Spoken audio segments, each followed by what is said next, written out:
All right, guys. Hey, the last section in Chapter 8 is factoring special products.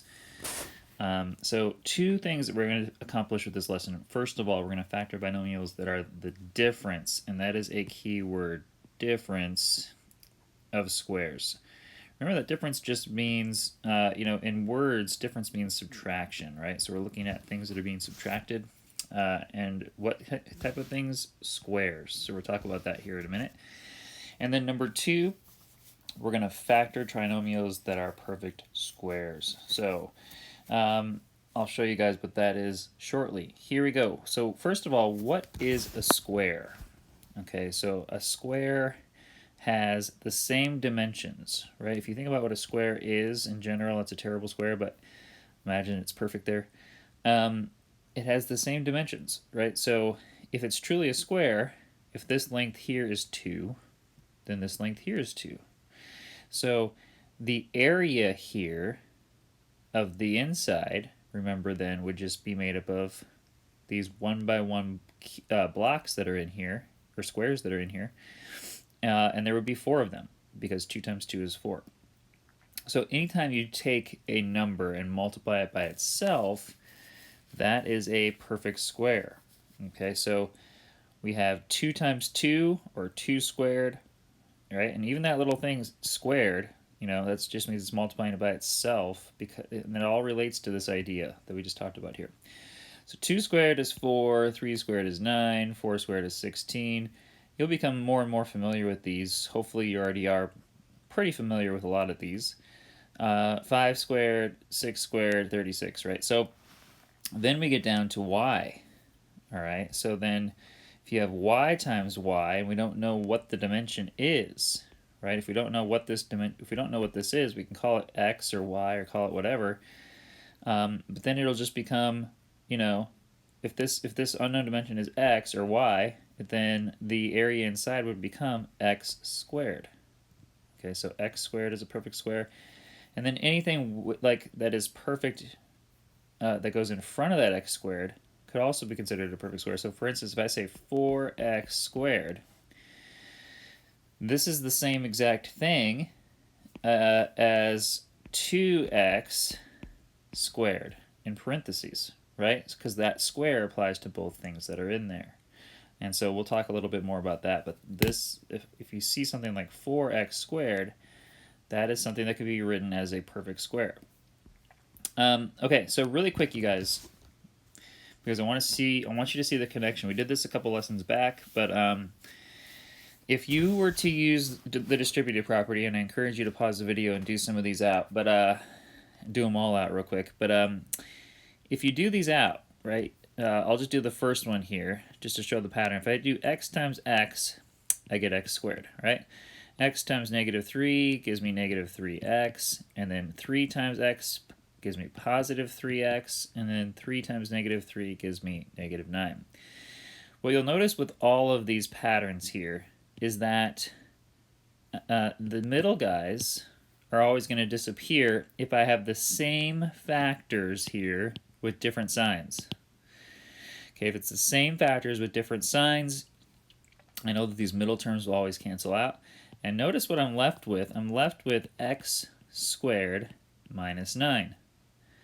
Now, what's interesting about these two things is, just like our last slide was saying, both of these are perfect squares. And this is what we call the difference of two perfect squares.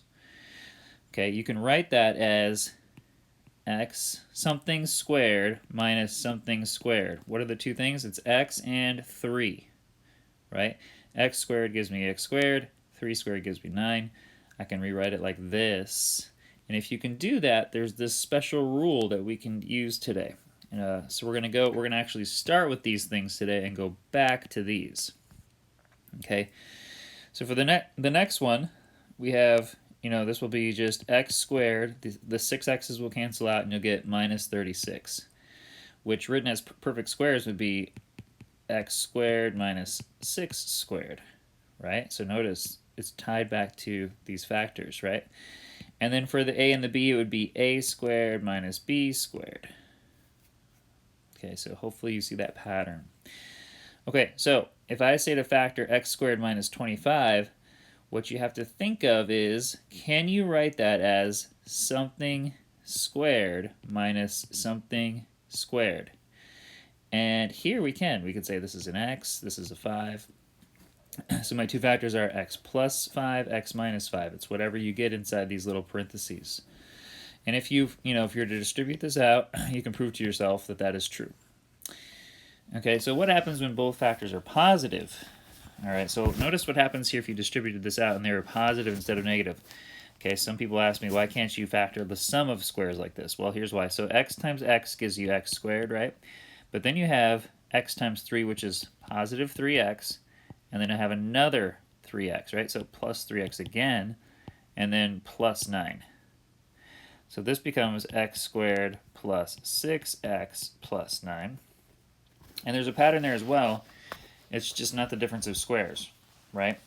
So this is a lot different. So make sure that when you have the difference of squares that one of these signs is going to be, one is positive, one's negative, otherwise you'll get something much different.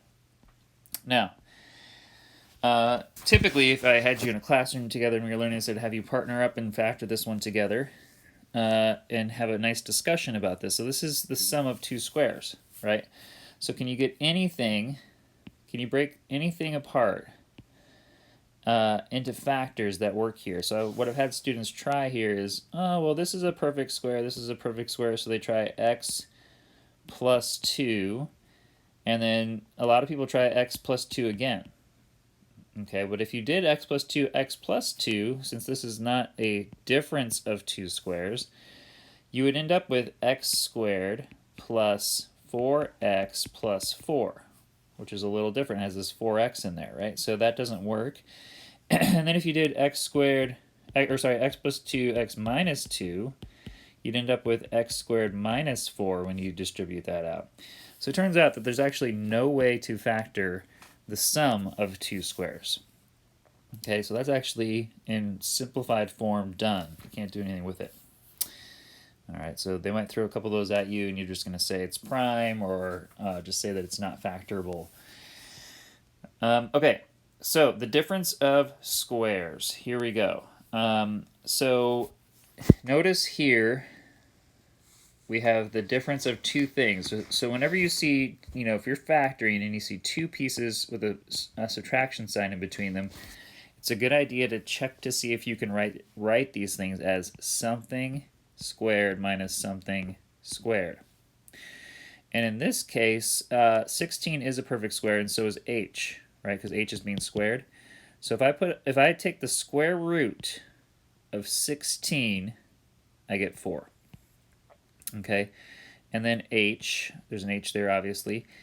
So notice that 16h squared, that squared is only being applied to that h in this case, but now if I use parentheses, the square is being applied to both things that are in those parentheses. So 4 squared is 16, h squared is h squared. So 16h squared can be rewritten as 4h in parentheses squared. Okay, those parentheses make the big difference there. So I encourage people when they learn this, the difference of squares, to just write out your parentheses first. Just write that out like this, and then think, can you rewrite what's there in parentheses squared, and not change the value, right? So for the 9a squared, the square root of 9 is 3. So we have 3a. And then if I squared the 3, I get a 9. If I square the a, I get a squared. So that works, right? So 9a squared can become parentheses 3a squared. All right, now that you've done that, whatever is inside here, okay, if you can write it like that, then it becomes very simple. The two factors are whatever's inside there. So 4h plus 3a, and then 4h minus 3a. And again, it follows that pattern, so the middle guys are essentially canceled out when you distribute this out, and then you're left with the first piece squared minus the second piece squared, right? So this will, if you FOILed this out, will give you the original back. All right, let's look at this one. It says write it in the form a squared minus b squared, factor the difference of squares. So can I write this as something squared minus something squared? Let's try it. So clearly, I don't know why I put all this in here, but here, 121, a good idea here, you guys, is to actually just, if you don't know, take the square root of 121 in your calculator and see if you get a nice even number. You will. In this case, it'll be 11. And then the square root of 4 is 2. And then we have the b, right? So this statement that we started with is the same as this statement with parentheses now. And since I can do that, I know that my two factors are now 11 minus 2b, 11 plus 2b, and it doesn't matter which order you put those in, the plus and the minus sign, doesn't matter. And that's it, guys. So that's what we're doing for the difference of squares. Now, once in a while, they're going to build on this, and they're going to make this a little bit more complicated. Here, clearly, we don't have squares, right? We don't have squares here. But also remember, the first thing you always do when you factor something is you ask yourself, is there anything in common with all the pieces here? So I'm going to look at this and say, okay, well, I know that there's a g in both, so I know I can get rid of that. But then I'm going to try some numbers here. Since there's a 3 here, I'm going to try 3, and 3 does go into both, right? So if I take that 3g out, what I'm left with is 9g squared minus 1.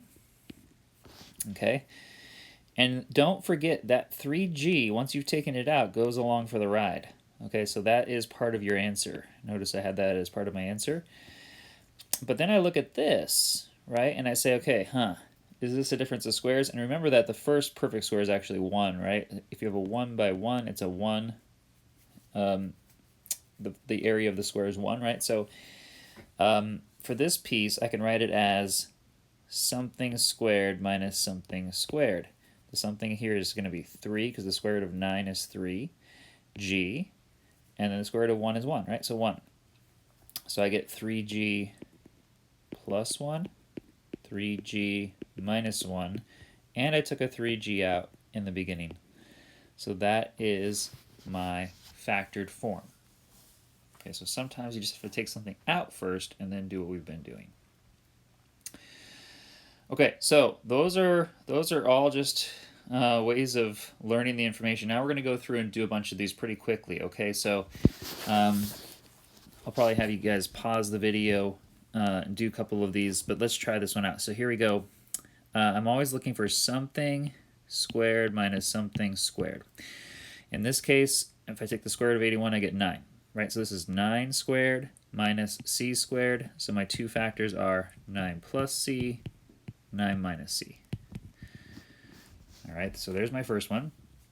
And by the way, I'm determining if these are a difference of squares, and then if they are, I factor them. So if you can do this piece, then you know it's a difference of squares, and then you factor it, right? So for the second one, well, for 1c here, I already know this is not a difference of squares because I have a plus sign. Okay, so this is, the answer to this is no, you cannot factor that. And there's nothing in common with those two things, so we're just going to leave it. And then for 1d, let's see if I can write that as something squared minus something squared. The square root of 64 is 8, so we have 8g squared minus h squared. So that can be factored. It's just going to be those two things, 8g plus h, 8g minus h. And we're done with 1d. The other way that you can do this is, well, I'll talk about that later. Here, let's keep going. So factoring perfect square trinomials. So notice here the pattern that arises when we factor this piece out. If you have something that is a perfect square in the first term, a perfect square in the last term, and the middle guy is 2 times whatever those two things are, that's called a perfect square trinomial. Okay, so what you're looking for is, so I'll just show you with this example here.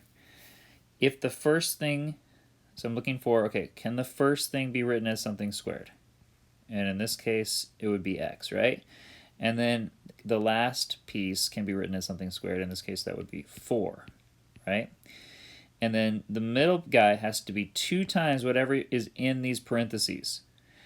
Okay, so if I, and it's, in this case, it's plus, right? So 2 times 4 times x. Well, 2 times 4 is 8. 8 times x is 8x, right? So in this case, it can be. If that is true, then all my factoring is whatever's in these parentheses with whatever sign is here. So in this case, it would be x plus 4 squared. Okay, it's the same factor twice, so it'll always be squared.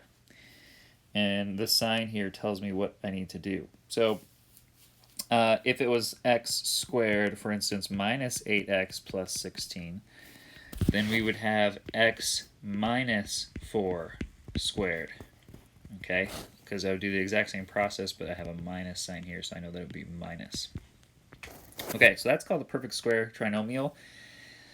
You don't have to know this technique because you can use the other factoring techniques that we've been talking about, but this is a little shortcut if you can see this pattern. Okay, so this one's not as important as the difference of squares, but it can definitely save you a little bit of time if you see the pattern. So example 2 here, let's just look at a couple of these. So can I write the first thing as something squared? Let's take a look here. It would be the square root of 9 is 3, so 3y squared works. And then my last term is 4 squared. And then I have to check to see, is this 2 times 4 times 3y? Does that equal 24y? Well, 2 times 4 is 8, times 3 is 24, so yes, it does check out. So my factor is 3y. Since this is a plus sign, it'll be plus 4. And I got those from right here. Squared, and I'm done. Okay, for 2b, let's check that one out. Can I write that as something squared, something squared? Well, the last term is easy, yes I can. But this one, be careful, nothing multiplied by itself gives you 2, right? So 2 is not a perfect square, therefore this does not work. This is gonna, the answer to this one is just no.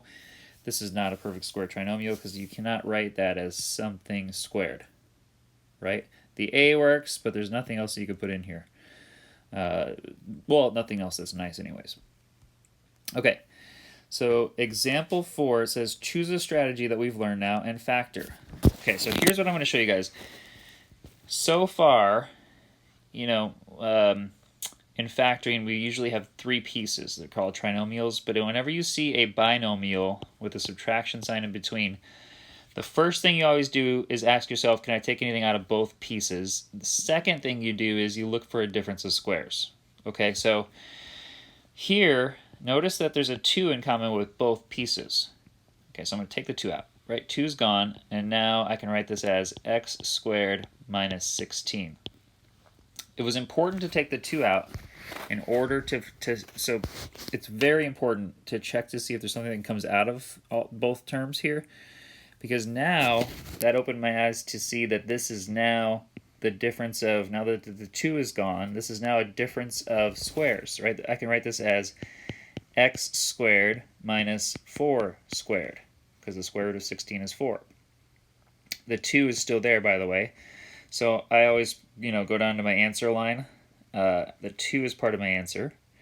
But now that I know this, I know my factors are x plus 4, x minus 4, difference of squares. And you wanted to check yourself, you could just FOIL that all back and see if you get the original.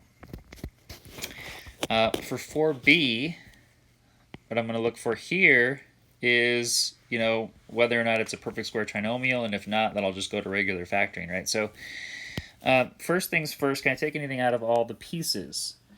And in this case, you cannot take anything out of all 3 pieces that I see. So what we're going to do with this one is we're just going to use a factoring technique that we've talked about before, right? So we're going to try to group these, essentially, is what we're going to do. So let's try to do that. Let's see here. If I take 12 times negative 25, I believe I get negative 300. Okay, so I'm looking for 2 things that multiply to give me negative 300, add to give me the middle guy, which is 5. And I happen to know that would be, and I had to do a little bit of guess and check here when I did this, but negative 15 and 20. So negative 15 times 20 gives you negative 300. And then if I add these two things together, I get 5. Okay, so let's rewrite this and group it. So it's 12x squared minus 15x plus 20x minus 25. A little reminder there about grouping. We just rewrite the 5 with these two pieces, right? And now I look at these together and these together. So I know that a 3x goes into both of those. So what I'm left with is 4x minus 5 here. And then I know that 5 goes into both of those. So I'm left with 4x minus 5. So and this is plus here, right? So my two factors would be 3x plus 5, 4x minus 5. Okay, so neither strategy worked. So I had to go back to what we learned last time in 8.6 to do this one. Okay. Now, the last thing that I have to teach you guys, and then we will be done with this long video, I apologize, is to apply a technique more than once. So for 2a, we have y to the 4th minus 1. Okay, so can I write that as something squared minus something squared? Let's try that out. You actually can, and this is a little tricky, but anytime this is an even exponent, you could do this, where you have something squared minus something squared. So this becomes y squared squared minus 1 squared. Okay, because y squared squared, you multiply those exponents, remember, and that gives you the y to the 4th. So then you have y squared plus 1, y squared minus 1. This one is going to be done because it has an addition sign and it's two numbers, so it's not the difference of squares. But this one here is the difference of squares, right? Because I can write this as y squared minus 1 squared. So this one goes along for the ride. It's part of my answer. Y squared plus 1. And then this one factors to y plus 1, y minus 1. Okay? And so I had to apply the difference of squares twice. Sometimes you'll have to do that in order to get it into simplest form. And we'll do some of those together in class. So for 5a, that's just what we're talking about here. Notice that there's something in common with both of these. It's a 2, right? So always check that first. 2 comes out, and I'm left with y to the 4th minus 25. Okay, well that can be written as, so the 2 goes along for the ride. This can be written as y squared squared minus 5 squared. So that is y squared plus 5, y squared minus 5. This definitely cannot be factored anymore, right? Because it has an addition sign there with two pieces that nothing can come out of. So that one's done. And then some people might be tempted. Maybe this is the difference of two squares, but can I write that as something squared minus something squared? The y works, but what would you put here? There's nothing multiplied by itself that gives you 5. Nothing nice anyway. So we're actually done. We can't do anything else with this one. So for this one, we just leave it. Just like it is, we can just put the 2 here in front of this, and we are done, since this does not factor again. But let's look at 5b here, see if that one applies, where we do it twice here. So for this one, I can take a 6 out of both of these. Okay, so if I take a 6 out, 6 comes out, I'm left with x to the 4th minus, so if you don't know how many times 6 goes into 96, you can do a little quick math there to figure this out. So 6 goes into 36 6 times, so it's 16 times. Okay, 6 goes along for the ride. This can be written as x squared squared minus 4 squared. So then you have x squared plus 4, x squared minus 4. This one's done because it's addition. But this one can be written as x squared minus 2 squared. So you have x plus 2, x minus 2.